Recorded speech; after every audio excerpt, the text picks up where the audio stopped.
Today we will cover a war between dwarves and orcs, a war filled with vengeance and wrath. I love delving deep into the dwarven lore down the ages, just as I have done with the downfall of Khazad-dûm, and also where I investigated the life of one of the greatest dwarves that had ever lived, Dain Ironfoot. And in this video we will trace the path of war. First we'll explore the downfall of Erebor and the scattering of the dwarves. Next up we'll examine the death of King Thror by the hand of the orc chieftain Azog, an act that sparked the flames of revenge. And finally we're going to take a look at the war of the dwarves and orcs culminating in the battle of Azanulbizar. So grab your pickaxe and let's delve into the heart of this legendary battle. So it all started in Erebor, this mighty kingdom of Durin's folk, and the dwarves came to live there after the downfall of Khazad-dûm when the Balrog first awoke. And they have found many of treasure and many riches, and that came to the ears of the dragon Smaug, the greatest dragon of his time,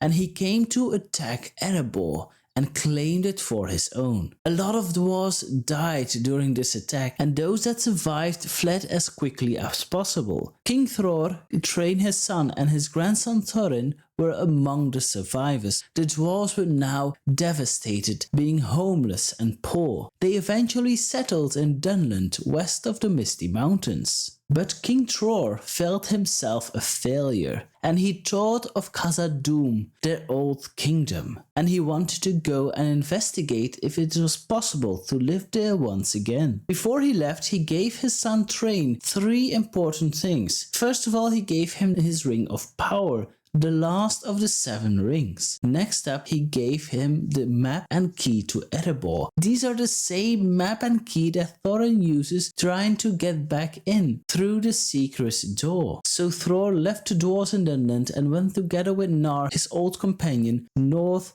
along the Misty Mountains, and eventually they came at the Dimrill Dale, and they saw the east gate of Moria. It was open, and Thror wanted to enter. Gnar said to be aware, but Thror didn't listen.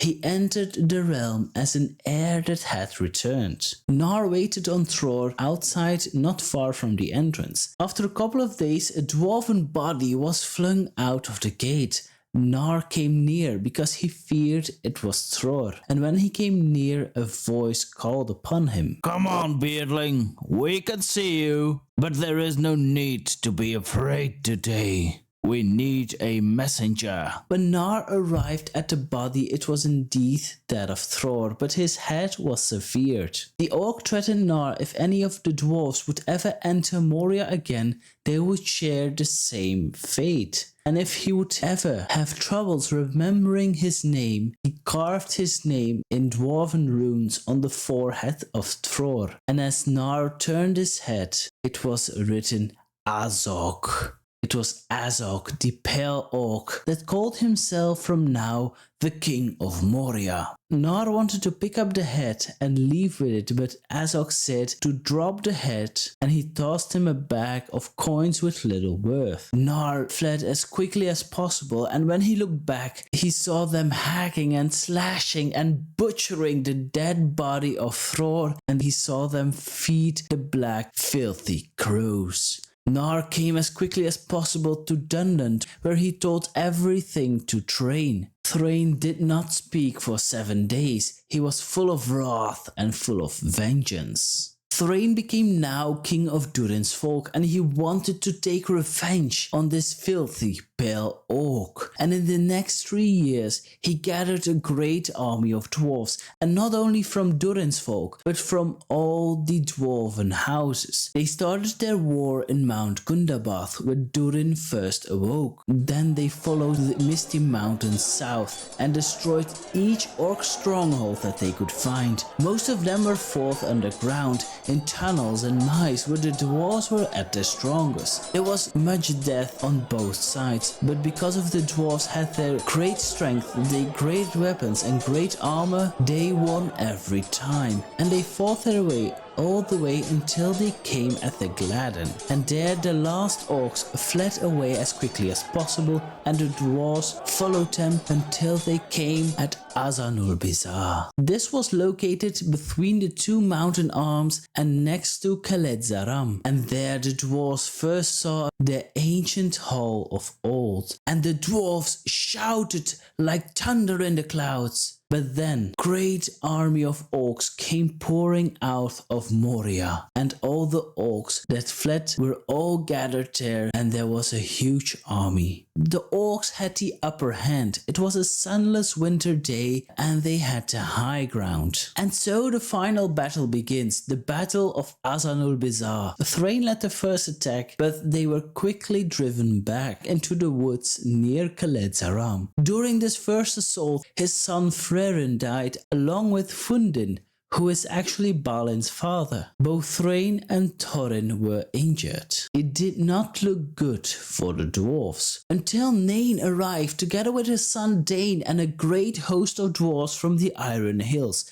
They were fresh, determined and full of rage. They fought their way up the steps until they came at the entrance of Moria, and there Nain called upon Azog. Azog, if you are in, come out, or is the play in the valley too rough? It was at that moment that Azog emerged from the gates of Moria, and he said, What? Yet another beggar at my door? Must I brand you too?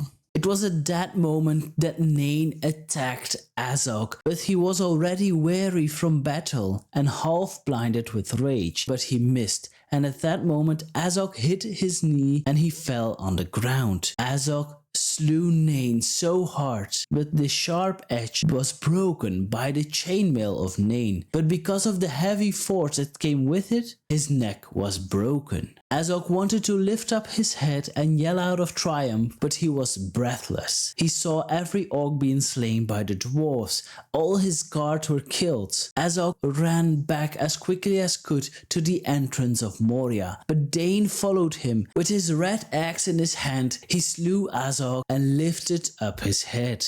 He came back from the steps, but with a grey face, because at that time he could look into the mines of Moria, and he saw Durin's Bane lurking around the corner. He put Azog's head upon a stake and put a bag of worthless coins in his mouth. The dwarves had won, but there was no feast that night, because they have lost countless and countless of dwarves. Thrain, who had then one eye left, wanted to enter Khazad-dûm and reclaim it for himself. But the dwarves of the other houses wouldn't want to. They had come for vengeance, but they had nothing to do with conquering Khazad-dûm, so they left. Then Thrain turned his head to Dane. But surely my own kin will not desert me. No, said Dane. You are the father of our folk, and we have bled for you, and will again. But we will not enter Khazad-dûm.